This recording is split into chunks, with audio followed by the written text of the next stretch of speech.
अस्सलाम वालेकुम inter class, क्या हाल है बेटा, कैसे हैं आप लोग? ठीक हैं, hope you all are fine. और लास्ट लेक्चर में हमने resistors and capacitors in series in parallel किया था, वहाँ वो टॉपिक वाइंड अप हो गया। उस एक टॉपिक के अंदर बेसिकली हमने 3 टॉपिक्स को कवर किया। Resistors in series in parallel 1, capacitors in series in parallel 2, Kirchhoff's voltage law and current law 3 topics को हमने उसमें कवर किया था एक ही टॉपिक में। और मैंने उससे रिलेटेड जो एमसीक्यूज़ और प्रॉब्लम्स थे वो बताए थे कि वो कैसे बन सकते हैं और कैसे नहीं बन सकते, ठीक है ना। आज हम डिस्कस करें इलेक्ट्रिक पावर। और बैकग्राउंड इसका ये है कि नॉर्मली डेली लाइफ में हम ये महसूस करते हैं कि हमारे पास बिजली की कंजम्पशन हो रही है। आपने ये टर्म सुनी होगी पावर प्लांट्स के नाम से, thermal power plant, Jamshoro power plant, ये वो। तो पावर प्लांट क्या चीज़ है, इलेक्ट्रिकल पावर का क्या मतलब होता है, पावर सही नहीं आ रहा, पावर ज़्यादा आ गया, पावर कम आ गया, ठीक है। तो ये पावर क्या होता है, सिंपलेस्ट से स्टार्ट करते हैं। जो बेसिक कॉन्सेप्ट है फर्स्ट ईयर का, वहाँ से स्टार्ट करेंगे और उसके बाद फिर हम इलेक्ट्रिक पावर को समझेंगे, ठीक है। तो टर्म हमने जो समझनी है, ये इस चैप्टर का लास्ट टॉपिक है, इसके बाद ये चैप्टर वाइंड अप हो जाएगा।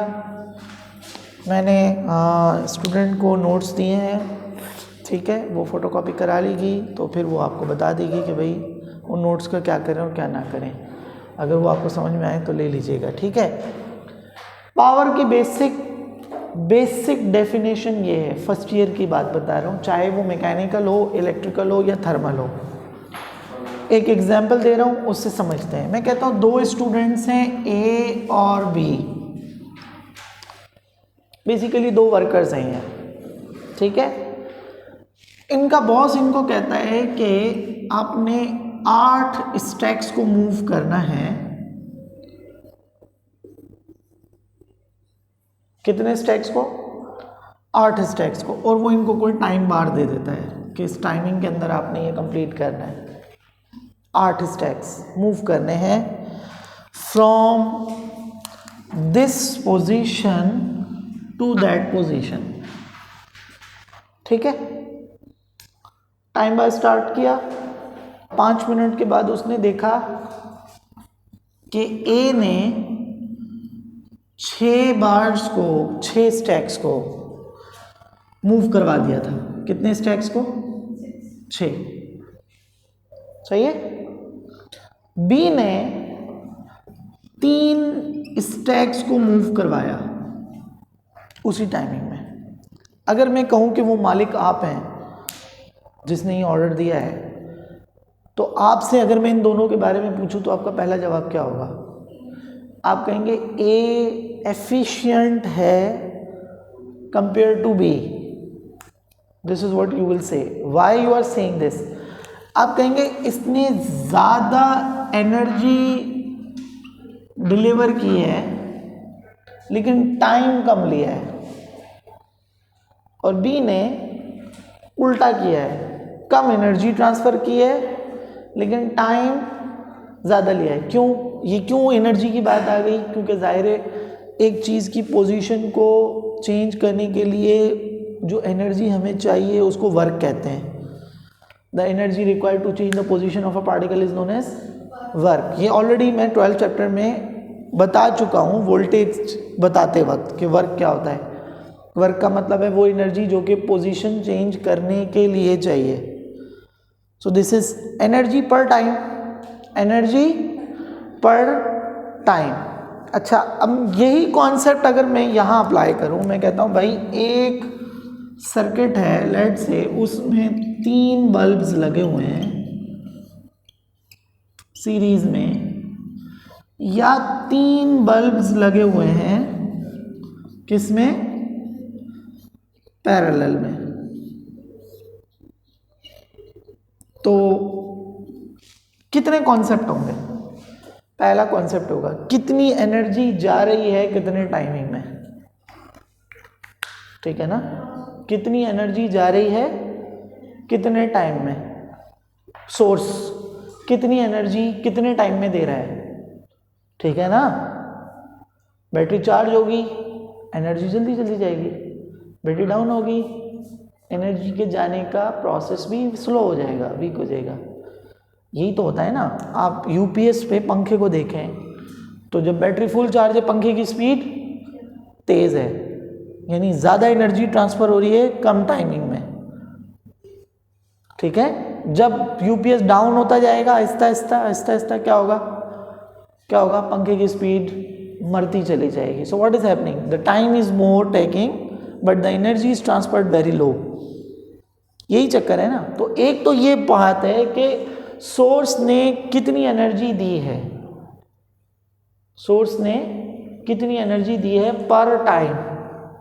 अच्छा, दूसरा क्या कॉन्सेप्ट होगा, कितनी एनर्जी कंज्यूम हुई है पर टाइम। एक तो एनर्जी सोर्स से मिल रही है, एक ये बल्ब इस्तेमाल कर रहे हैं, तो कितनी एनर्जी कंज्यूम हुई है पर टाइम। दो कॉन्सेप्ट हो गए, एक कितनी एनर्जी डिलीवर हुई है पर टाइम, एक कितनी एनर्जी कंज्यूम हुई है पर टाइम। तीसरा भी है, कुछ ना कुछ एनर्जी वेस्ट होगी रेजिस्टेंस की वजह से, होगी होगी ना। तो एनर्जी वेस्ट पर टाइम वो भी तीसरा है कॉन्सेप्ट है। तीन कॉन्सेप्ट हो गए, एनर्जी डिलीवर्ड पर time, energy consumed with in time, energy wasted with in time. ठीक है, सही है, चलो ठीक है, तीन कॉन्सेप्ट्स हैं, सही है। मेरे पास स्टैंडर्ड डेफिनेशन है पावर की, दिस इज वर्क डन पर टाइम, जूल पर सेकंड होता है पावर, वर्क डन पर टाइम। अगर ये वोल्टेज है किसी सर्किट को मैं दे रहा हूं तो इसमें वर्क डन कैसे लूंगा, since voltage is defined as work done per charge, कितना चार्ज को एनर्जी दी गई है, किस चार्ज को कितनी एनर्जी दी गई है, एनर्जी पर चार्ज क्या कहलाता है, वोल्टेज, झटका, जर्क कहलाता है ना। इलेक्ट्रॉन या कंडक्टर पे जो भी पार्टिकल्स हैं उनको जो जर्क मिल रहा है वोल्टेज क्या देता है, जर्क देता है ना। कितनी एनर्जी कितने चार्ज को जा रही है पर्टिकुलरली वो वोल्टेज है। 120 वोल्ट का मतलब है कम एनर्जी जा रही है, 12,000 वोल्ट का मतलब है ज़्यादा एनर्जी जा रही है। तो यहाँ से वर्क डन की वैल्यू निकालो, क्या आएगी, since work done is equals to voltage into charge, ऐसे भी कर सकते हैं, सही है ना।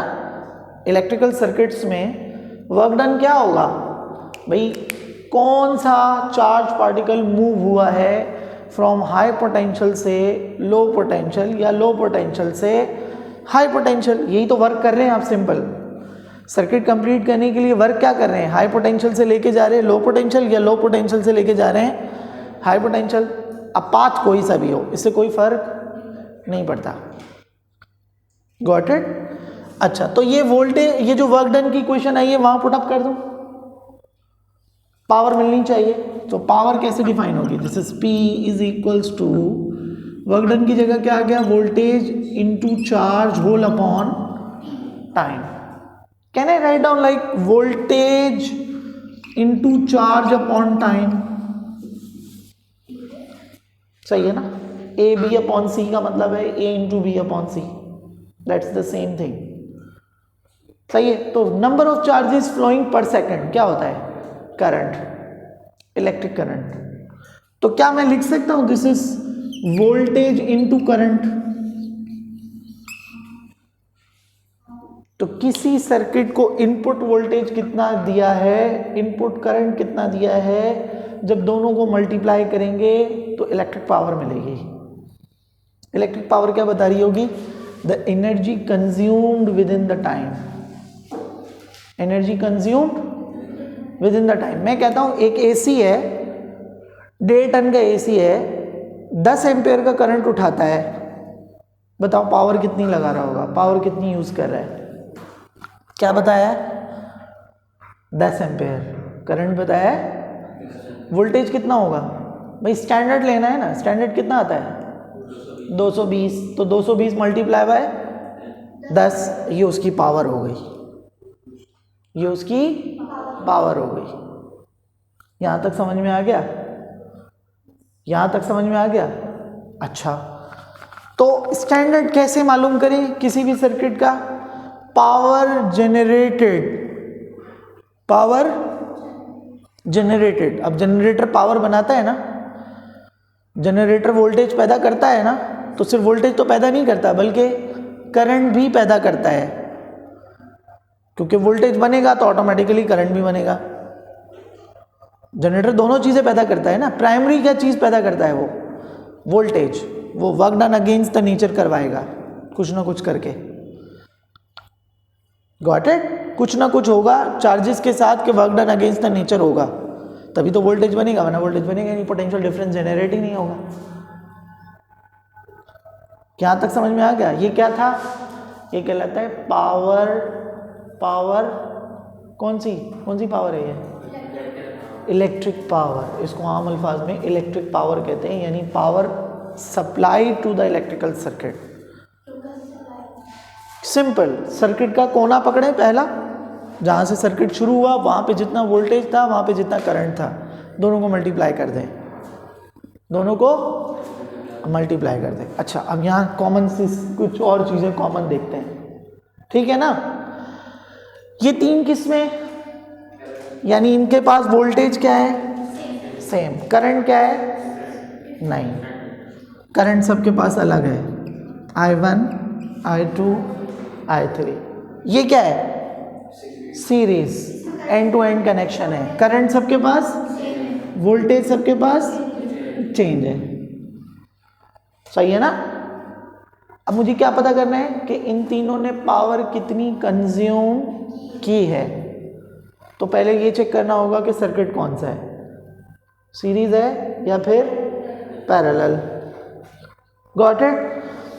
अच्छा, ये क्या है? I1, I2, I3।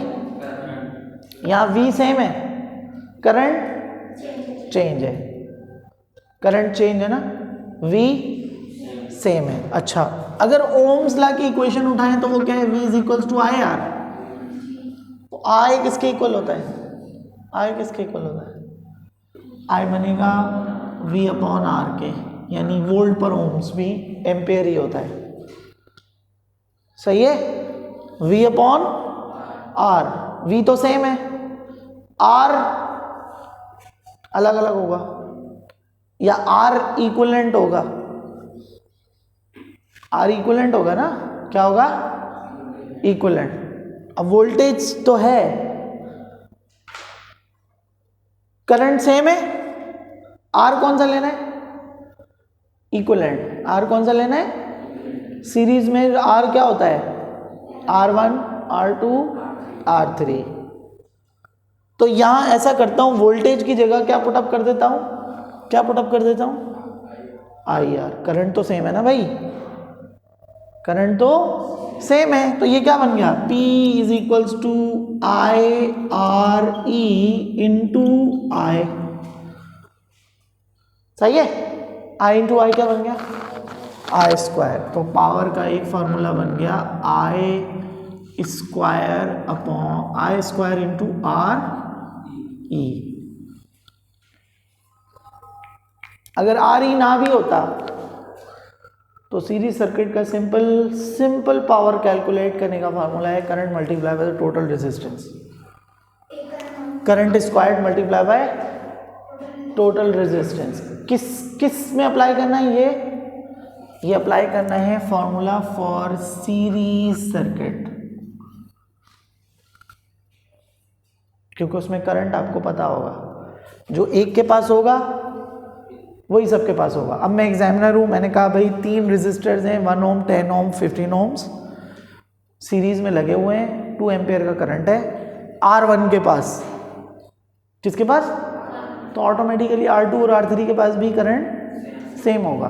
मैं पूछ रहा हूँ, बताओ पावर कितनी कंज्यूम हो रही है?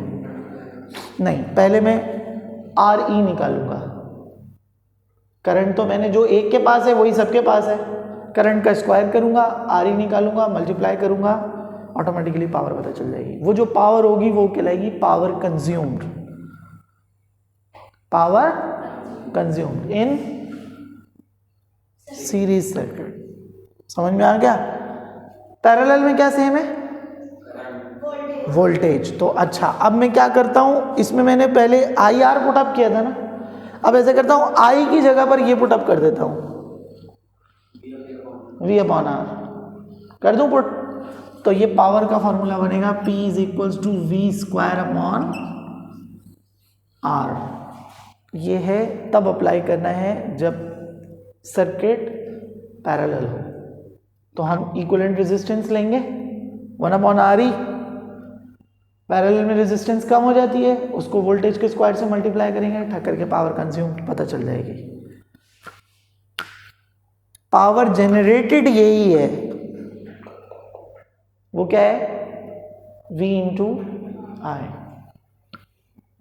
अब ये वो है जो दी गई, ये वो है जो सर्किट ने कंज्यूम की। इन दोनों का डिफरेंस ले लें तो बाकी क्या बचेगा? जो पावर वेस्ट हो गई, जो पावर, वो जो पावर वेस्ट हो जाती है उसको कहते हैं पावर डेसिपेशन। क्या कहते हैं? और आम हमारी ज़बान में उसको कहते हैं लाइन लॉस। क्या कहते हैं? अब यहाँ एक सवाल है, हमारे घर में बिजली का बिल कैसे आता है? यूनिट से। तो यूनिट रीडिंग में क्या करता है वो? मीटर किसको रीड करता है? मीटर रीड करता है किसको? पावर को। भाई इस घर को पावर कितनी दी गई, इस घर ने वो पावर कितनी देर में इस्तेमाल की, जाहिर है डिवाइसेस ज़्यादा लगाएंगे, पावर जल्दी जल्दी इस्तेमाल हो जाएगी। समझ में आ रहा है? पावर डिवाइसेस कम लगी हुई होंगी, पावर देर से इस्तेमाल होगी। अब आप जो है माइक्रोवेव ओवन भी साथ चला दें, मोटर भी साथ चला दें, वॉशिंग मशीन भी साथ चला दें, फ्रिज भी साथ चला दें, इस्त्री भी साथ चला दें, क्या होगा? सारी डिवाइसेस जो है एनर्जी ज़्यादा खींचना शुरू कर देंगी, मीटर दौड़ने लग जाएगा। क्यों मीटर दौड़ रहा है? मीटर किस में इंटरेस्टेड है? मीटर इंटरेस्टेड है कितनी एनर्जी ये घर कंज्यूम कर रहा है, कितने टाइम में, उसको वो रिकॉर्ड करना है। यहां तक समझ में आ गया? अभी मैंने क्या बताया है? एनर्जी पर टाइम है ना, तो अगर एनर्जी मालूम करनी हो तो क्या करूं? टाइम को वहां मल्टीप्लाई कर दूं। अच्छा ठीक है, अगर मैं टाइम को मल्टीप्लाई कर देता हूं तो ये एनर्जी का फार्मूला बनेगा पावर इंटू टाइम। टाइम होता है 1 आवर, स्टैंडर्ड टाइम कितना होता है? 1 आवर। 1000 वॉट्स इंटू 1 आवर, इसको कहते हैं 1 किलोवाट आवर। ये भी एक एमसीक्यू आता है एंट्री टेस्ट में। किलोवाट आवर किसका यूनिट है? किलोवाट आवर किसका यूनिट है? जूल। किलोवाट आवर किसका यूनिट है? और किलोवाट आवर का क्या मतलब है? 1000 वॉट्स। 1000 वॉट क्या होता है? जो इस्त्री होती है ना हमारी, नॉर्मली 1000 वॉट होती है। नॉर्मली इस्त्री 1000 वॉट होती है। वैक्यूम क्लीनर तकरीबन 2200 से 2500 वॉट होता है। एसी तकरीबन भी 1500 से 2000 वॉट होता है। इसीलिए तो कहते हैं कि इसको 26 पे रखो, 18 पे चलाया तो ये घूमना शुरू कर देगा। This is what is happening directly. उनको इंटरेस्ट इसमें नहीं है, उनको इंटरेस्ट इसमें कि इसने कितनी एनर्जी कितने टाइम में कंज्यूम की है। समझ में आ गया? अब 1 घंटे की एनर्जी उन्होंने दे दी, कितनी दी है 1 घंटे के लिए एनर्जी? 1000 वॉट्स।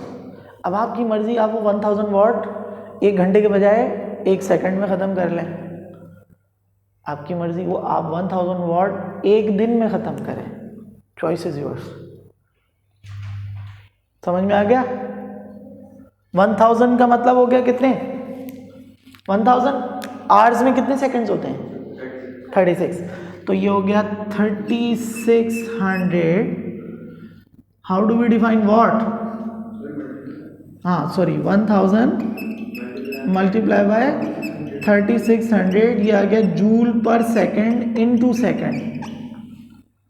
तो सेकेंड से सेकेंड कैंसिल, क्या बच गया?